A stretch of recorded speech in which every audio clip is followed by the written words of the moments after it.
What's up, guys, and welcome to another training episode of the Team Member Perspective. My name is Coulter, former top producing team member of 6 years as an insurance sales team member, now helping hundreds of agencies nationwide sell more insurance, specifically helping the team member learn the systems, learn the processes, learn the sales skills, the communication skills to go out and produce at a high level. We really focus in on helping team members learn how to sell the life insurance product, different products of life insurance, as well as the different supplemental health products that your company can offer. We do train on P&C and upgrading those conversations because the more P&C we write, the more customers we have, which means more life and health opportunities. In today's training episode, I want to talk a little bit about sales, and specifically the differences between an in-person sell versus the sell over the phone. So my whole sales career actually started as a door-to-door salesman. Back in 2016, I committed to go knock doors and sell security systems door-to-door in Oklahoma. No sales experience. Didn't really even know how to talk to people, but I decided I wanted to go and be part of an opportunity. And so I went out with a couple of my buddies and we get to Oklahoma and I start knocking doors and realize, oh my gosh, sales is hard. It's hard until you know how to do it. And I just didn't know how to do it. It was my first experience selling. And it forced me to learn quickly. One thing to understand with like selling an in-person sell, right? Door to doors, I'm literally going to people's houses, knocking on their door. And so it's an in-person deal, but like an advantage that you have with in-person sales is what you can see, right? When you're with people and you can see them, you're able to see how they're receiving your message. You're able to see their body language, how certain things that you say, how they're receiving those things. And I got good at reading people through their body language. And that gave me an edge when I was selling door to door. And even in any in-person appointment that I would do in insurance, when I'd get people into the office, I felt like it gave me more information that allowed me to close more policies because I could see their body language. I could see what I was saying, how they were receiving what I was saying, right? And you can pick up a lot from just watching people's body language, okay? I mean, you can see if where people are looking, like if they look away from you, maybe they didn't receive that message like you wanted them to. Maybe they look down. Maybe you can see that they want to interrupt you. You can also see if you say something and they look a little confused. You can go back and clarify, right? Being able to see people gives you an edge in your selling. I did really well as a door-to-door salesman, knocked doors for 2 years, managed a team my second year, and being able to see people when you're in a sell, you have those advantages. Like that's huge. And I also found that it was harder for people to slam the door in your face when you're there in front of them, right? Like people don't want to be rude. They don't want to be disrespectful. And so I find that they're almost forced a little bit more to listen to you if it's an in-person thing. Now, after I finish door-to-door sales and I get into insurance sales, I went from selling 100% in person to now selling 80% over the phone, okay? And I ran into challenges early on. All right, real quick, exciting news. We finally have the Win the Week weekly planners available for insurance team members. If you're in a sales position and you're in the insurance industry, I want you to know you've got unlimited things that you can do every single week, but you've got a limited resource of time. So what you choose to work on matters. My question is, are you using strategy or are you just flying by the seam of your pants hoping that you hit your goals, hoping that you end up working on the right things? Listen, if you want to get to that next level, if you want to sell more policies than you ever thought possible, if you want to make more money and have that bigger, fatter paycheck, start planning out your weeks. Take time every day, set aside to review your last week, hold yourself accountable, stop waiting for your agent to do that and just do it, right? Be proactive with your accountability, but then also make plans, make adjustments along the way so that you make sure that you're spending your time the best way, the most effective and efficient way possible, and you will work on the right things. And when you work on the right things, you'll start to sell more. So again, Win the Week weekly planner for team members is available. Check the comments below for a link to purchase, and we'll get you back to the training. Some of the few challenges that I ran into were, number one, when I'm making calls to people, it's really difficult to get people on the phone, or at least it was, right? People are busy. We're interrupting their day. We don't know what they've got going on in their day. And so when I'd make these outbound calls, it honestly was exhausting to me a little bit of how much people didn't actually pick up the phone, right? And so that was challenging. It was like all of a sudden I needed to just commit to more dials to get more people on the phone. And later in my career as a team member, I learned some different tactics, different strategies to actually get people to get on the phone with you, right? So the challenging piece of, even if you do get someone on the phone, the next piece is, outside of getting them on the phone, so you get them on the phone, the next piece is you need to somehow earn their time and attention, right? Because you can't really see how they're receiving your message. You can't really see if they're really listening to you like you can in person. And so you really don't, where you can't see that, you really can only rely on the words that they're saying and the tone that they're using. And so early on for me as a team member and going from an in-person sell to now selling mainly over the phone, I had to learn to read people through their tone and the words that they were saying, when they were pausing, how quickly they were talking. And it was just another skill that I had to learn from going from just selling in person and now doing it over the phone. And I also realized that like selling over the phone is awesome, right? It's a lot more efficient than just going door to door, but it also has its challenges. Getting people on the phone is a challenge. Think about if a random number calls your phone, you don't recognize the number, are you answering that phone call or are you not? If a random number calls me, I may not be answering, I may let it go to voicemail, okay? And so getting people on the phone was challenging, but then also reading them, being able to actively listen and see how they're receiving your sales pitch, receiving the message, it was a little bit more difficult. You could only rely on the tone and the words that people were saying, as well as like how quickly they were talking, when they were pausing, to be able to figure out how they're receiving your message. And so clarifying questions became a little bit more important. And helping people, like asking them, hey, does that make sense? Do you have any questions? What questions do you have? That's what I mean by clarifying questions. But that became important to make sure that throughout the sales process, I'm taking the customer, the prospect by the hand and making sure that they're following me, right? Because here's the thing is, if someone's confused in person, you can see by the way they're looking at you, their facial expressions, and their body language. Over the phone, you can't. And so if you are not proactively asking those clarifying questions, you may think that you're crushing it to realize that the customer is actually stuck on something you said earlier in the conversation, but you didn't know because you didn't ask clarifying questions. You were just talking the whole time. And so selling over the phone is more difficult, but it is more efficient, right? You can call a lot more people in an hour than you could knock on people's doors, right? So you can be more efficient, but I think it just requires a new set of skills. Now, as I started to understand how to read people's tonality, read them through what they were saying, how they were saying it, I started to feel more confident in sales. I started to sell more policies, right?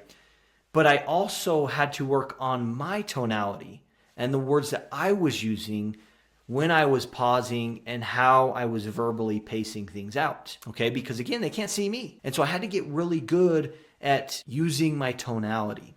And one thing that I will say that has helped me, and something you'll probably notice with me now, is that if I'm on the phone, I'm using these hand gestures, right? I will walk around, I'll get up, but I'll use these gestures because your body language is the remote control to your tone. And the tone, your tonality of what you say is how your customer prospect will interpret your message, okay?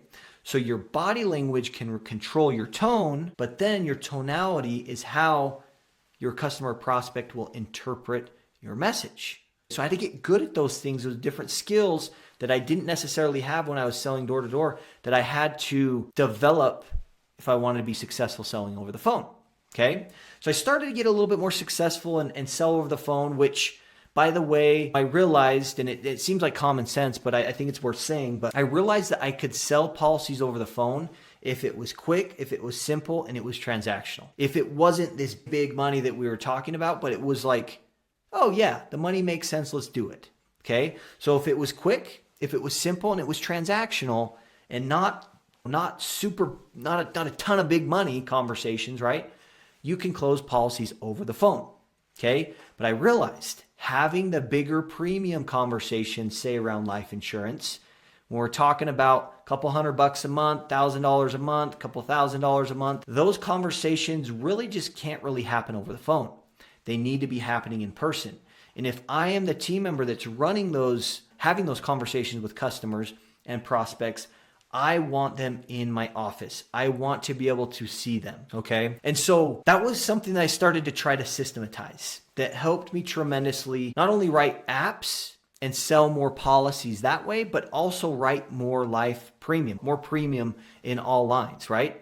Apps can happen over the phone, but that's really the top of this funnel to where I eventually want to get them in the office if I want to have a bigger premium conversation, which, guys, if that's not part of your plan, if that's not part of your goals to have bigger conversations, I would reevaluate your plan and make sure that's a piece to your plan, right? The way I view it is it's a funnel, right? We can get a lot more people over the phone. We can write more policies over the phone, smaller policies, but then we don't want to just leave those policies alone. We want to push them down this funnel and hold review appointments so we can get in front of them in person.